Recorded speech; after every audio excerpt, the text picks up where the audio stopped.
વ્રતકથા Gujarati official channel તરફથી આપ સૌને જય શ્રી કૃષ્ણ. પુરુષોત્તમ માસમાં આવતી અમાવાસ્યા મહાપર્વ ગણાય છે. આ દિવસે કરવામાં આવતું પવિત્ર અમાવાસ્યા વ્રત અત્યંત પુણ્યદાયક માનવામાં આવે છે.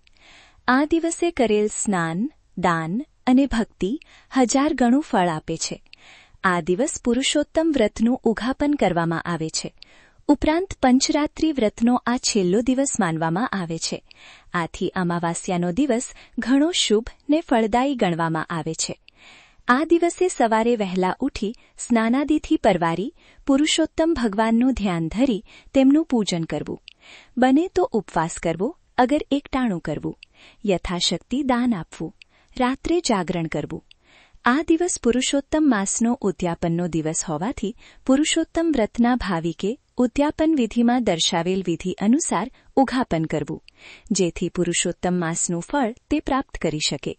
તે પુરુષોત્તમ ભગવાનની કૃપાથી ધન ધાન્ય, પુત્રાદિ સંપત્તિ, સુખ શાંતિ અને આરોગ્ય પ્રાપ્ત કરે છે. રોજ આવી ભક્તિમય કથા સાંભળવા અમારી ચેનલ વ્રત કથા ગુજરાતી ઓફિશિયલને સબસ્ક્રાઇબ કરો.